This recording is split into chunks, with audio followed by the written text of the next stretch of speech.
నమస్తే అండి, welcome back to our channel journey with Sai all tips. ఇంకా ఈరోజు వీడియోలో చూడబోయేది ఏంటి అని అంటే అండి, రేపు మనకి మహాశక్తివంతమైన చంద్రగ్రహణం అండి. ఈ చంద్రగ్రహణం అనేది చాలామంది జీవితాలలో మంచి మంచి మార్పులను తీసుకొస్తుందండి. అంటే మనకి మొత్తం 12 రాశులు ఉన్నాయి. ఆ 12 రాశులలో కొంతమందికి మంచి జరుగుతుందని, కొంతమంది జాగ్రత్తలు తీసుకోవాలని చెబుతూ ఉన్నారు. అలాంటి జాగ్రత్తలు ఏంటి, అసలు ఆ చంద్రగ్రహణ టైమింగ్స్ అనేవి ఏంటి, ఆ చంద్రగ్రహణ ప్రభావం అనేది ఎలా ఉంటుంది అనేది ఈరోజు వీడియోలో మనం తెలుసుకుందామండి. ఇంకా వీడియోలోకి వెళ్ళడానికి ముందుగా మన ఛానల్ని ఎవరైతే కనుక కొత్తగా చూస్తున్నారో వాళ్ళు ప్లీజ్ సబ్స్క్రైబ్ చేసుకోండి ఫ్రెండ్స్. మీకు వీడియో నచ్చితే కనుక ఒక చిన్న లైక్ చేయడం మాత్రం మర్చిపోకండి.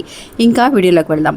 మనకి ఈ చంద్రగ్రహణం అనేది మార్చి 3వ తేదీ మంగళవారం నాడు రావడం అనేది జరిగిందండి. నిజంగా చాలామందికి సందేహం అనేది ఉంటుంది, చంద్రగ్రహణ ప్రభావం అనేది ఈసారి మన ఇండియాలో కనిపిస్తుందా, ఆ చంద్రగ్రహణ ప్రభావం వల్ల తీసుకోవాల్సిన జాగ్రత్తలు కూడా ఉన్నాయా అన్న సందేహం అనేది వస్తుంది. ఖచ్చితంగా మన ఇండియాలో కనిపిస్తుందండి. చాలామంది కూడా ఎలాంటి జాగ్రత్తలు తీసుకోవాలి అని తెలియని వాళ్ళు కూడా ఉంటారు. అలాంటి వాళ్ళు ఈ వీడియోని కూడా చూడండి. నిజంగా అండి, ఈ చంద్రగ్రహణ ప్రభావం వల్ల 12 రాశులలో కొన్ని రాశులకి, అంటే ఒక 4 రాశులకి కొంత మన జాగ్రత్తలు తీసుకోవాలని, ఒక 4 రాశులకి బాగుందని అని అంటున్నారు. నిజంగా ఈ చంద్రగ్రహణ ప్రభావం సమయం అనేది ఏంటో ఫస్ట్ తెలుసుకుందామండి. ఆ సమయంలో మనం తీసుకోవాల్సిన జాగ్రత్తలు ఏంటి అనేది కూడా తెలుసుకుందాం. మన ఇండియాలో ఖచ్చితంగా ఉందండి మనకి ఈ ప్రభావం అనేది. అంతేకాకుండా మనకి పౌర్ణమి కూడా అండి. పౌర్ణమి గడియలు అనేవి మనకి ఈ 2వ తారీఖు సాయంత్రం నుంచి 3వ తారీఖు సాయంత్రం వరకు కూడా పౌర్ణమి గడియలు ఉన్నాయి. ఆ పౌర్ణమి గడియలతోటే మనకి మధ్యాహ్నం ఇంకా ఈ చంద్రగ్రహణ సమయం అనేది ఎప్పుడొచ్చింది అని అంటే 3:20 నుంచి, అంటే సాయంత్రం 3:20 నుంచి సాయంత్రం 6:47 వరకు ఈ చంద్రగ్రహణం అనేది ఉంటుందండి. ఇంకా ఈ గ్రహణం పట్టు విడుపు అనేది నిజంగా ఎగ్జాక్ట్ టైం అనేది మనం చెప్పాలి అని అంటే కనుక 6:02 నుంచి 6:47 వరకు 3వ తారీఖు సాయంత్రం నాడు మనం నిజంగా ఆ సమయంలో మాత్రం చాలా జాగ్రత్తగా ఉండాలండి. ఇంకా ఎలాంటి జాగ్రత్తలు తీసుకోవాలి అని అంటే, మనందరికీ తెలుసు, మనం ముందుగానే చంద్రగ్రహణం రోజున మనకి ఈ సమయంలో అంటే 3:20 నుంచి మనకి మొదలవుతుంది కాబట్టి ఆ టైంలో అందరూ ముందుగానే మనం భోజనాలు చేసేసిన తర్వాత ముందు భోజనాన్ని చేయటానికి ముందే మీరు స్నానం చేసేసేయండి. చంద్రగ్రహణం తర్వాత కూడా మనం స్నానం చేయటం, ఇల్లంతా కూడా శుభ్రంగా చేసుకోవడం, ఇల్లు తుడుచుకోవడం అలాంటివన్నీ కూడా మనం చేస్తూ ఉంటాం. కొంచెం ఇల్లంతా కూడా పసుపు నీళ్ళు అనేవి చల్లుకోవడం అనేది చాలా మంచిది. ఆ సమయంలో మాత్రం ఆహారం అనేది అస్సలు తీసుకోకూడదు. ఇంకా మన ఇంట్లో ఉన్న బియ్యము డ్రమ్ముల్లో కానీ లేదంటే పప్పు దినుసులు ఏదైతే ఉన్నాయో వాటన్నిటిలో కూడా మనం గరికను వేస్తూ ఉంటాం. అలాంటి గరిక కానీ లేదంటే కనుక మనం తులసి ఆకులకు దొరికినా కూడా, గరిక దొరకలేదు అని అనుకున్న వాళ్ళు తులసి ఆకులు దొరికినా కూడా ఇంట్లో ఉన్న ధాన్యాలలో, బియ్యంలో అన్నిట్లో కూడా ఇవి కొంచెం ఒక్కొక్క చిన్న పీస్ అనేది అన్నిట్లోనూ వేయడం అనేది చాలా మంచిదండి. ఇంకా ఈ గ్రహణ ప్రభావం వల్ల ముఖ్యంగా జాగ్రత్తలు తీసుకోవాల్సిన వాళ్ళు ఎవరు అనంటే కడుపుతో ఉన్న వాళ్ళండి. అంటే ప్రెగ్నెంట్ లేడీస్ ఎవరైతే ఉన్నారో వాళ్ళు కొంచెం చాలా జాగ్రత్తగా ఉండడం అనేది మంచిది.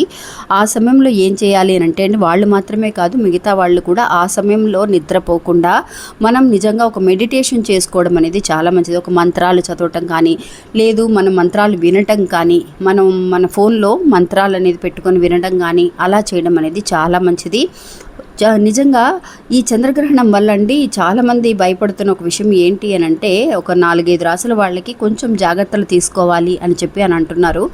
నిజమేనండి, అది నిజమే. కానీ అలా వాళ్ళు మాత్రమే కాకుండా అన్ని రాసుల వాళ్ళు కూడా అండి, మనం నిజంగా మనకి ఏదైనా దోషం ఉన్నా లేకపోయినా అనేది మనకి కరెక్ట్గా తెలియదు కాబట్టి ఈ అన్ని రాసుల వాళ్ళు కూడా ఈ చంద్రగ్రహణం తర్వాత ఒక 7 గంటల పైన చక్కగా అందరూ స్నానాలు చేసేసి శివాలయానికి వెళ్ళడం అనేది చాలా మంచిదండి. మనకి శివాలయానికి వెళ్ళి ఒక నెయ్యితో దీపాన్ని వెలిగించడం, అక్కడ బ్రాహ్మణులు ఎవరైతే ఉన్నారో వాళ్ళకి బియ్యం కానీ ఉలవలు కానీ ధాన్యం అనేది మనం వాళ్ళకి దానంగా ఇవ్వడం అనేది చాలా మంచిది. ఒకవేళ దోషాలు ఏదైనా ఉన్నా కూడా ఎలాంటి రాశుల వాళ్ళైనా సరే గుడికి వెళ్ళి ఇలా సమర్పించడం మంచిది. అలా గుడికి వెళ్ళడానికి కుదరదు అని అనుకున్న వాళ్ళు మీ ఇంట్లో అయినా సరే కనీసం నెయ్యితో స్నానం అంతా చేసేసిన తర్వాత ఆ శివుడి చిన్న విగ్రహం ఏదైనా ఉంటే కనుక మీ దగ్గర అభిషేకం చేయడం కానీ, నెయ్యితో ఒక దీపాన్ని వెలిగించడం కానీ చేస్తే చాలా మంచిదండి. శివ పారాయణం అనేది చేసుకోవడం చాలా మంచిది. మీరు ఆ శివుడి మంత్రాలు చదువుకోవడం కానీ, జపం చేసుకోవడం చేసుకోవడం కానీ చాలా మంచిదండి. ఇంకా అంతేకాకుండా ఆ సమయంలో అండి మనం చంద్రగ్రహణం ఉన్న సమయంలో మాత్రం నిద్ర మాత్రం అసలు పోకండి. రోజు కూడా చాలామందికి మధ్యాహ్నం పూట పడుకునే అలవాటు అనేది ఉంటుంది, కానీ రేపు మాత్రం నిద్రపోకుండా మనం ఇలాంటి మెడిటేషన్ చేసుకుంటే చాలా మంచిది. మీరు మర్చిపోకుండా మీకు దగ్గరలో శివాలయం లేకపోయినా సరే ఏ గుడి ఉన్నా కూడా మీరు వెళ్ళిరండి ఫ్రెండ్స్. నిజంగా ఏదైనా దోషాలు ఉంటే కనుక మనకి దోషం అనేది మనకి పెద్దగా బాధపడే అంత దోషాలు అనేవి ఏమి ఉండవు. భగవంతుని మనం నమ్ముకుంటున్నాం కాబట్టి మీకు సాధ్యమైనంత వరకు కూడా మీకు దరిదాపుల్లో ఉన్న గుడికి ఆలయానికి వెళ్ళి దీపారాధన చేసి రావడం అనేది చాలా మంచిదండి.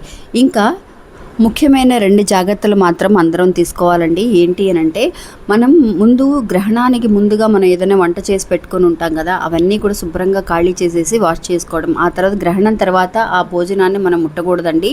మనకి పురాణాల్లో శాస్త్రాల్లో చెప్పబడుతుంది అలాంటి భోజనం అనేది తర్వాత చేయకూడదు.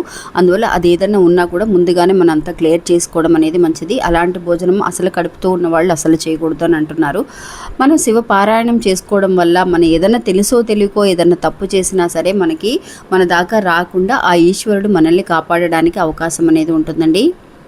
ఇంకా ఈ గ్రహణ సమయంలో అండి ముఖ్యంగా ఇప్పుడు 6 గంటల నుంచి 6 గంటల 2 నిమిషాల నుంచి మనకి 6 గంటల 47 నిమిషాల వరకు మంచి ఒక పవర్ఫుల్ అయిన ఒక గ్రహణం కాబట్టి ఆ సమయంలో ఆకాశంలోకి ఎవ్వరూ చూడకుండా ఉండడం అనేది చాలా మంచిదండి. ఇది చాలా మన అందరము తీసుకోవాల్సిన ఒక జాగ్రత్త అనమాట. పిల్లల్ని కూడా అండి బయటికి పంపించకుండా, అంటే 118 ఏళ్ల తర్వాత వస్తున్న చంద్రగ్రహణం అన్నమాట ఇది.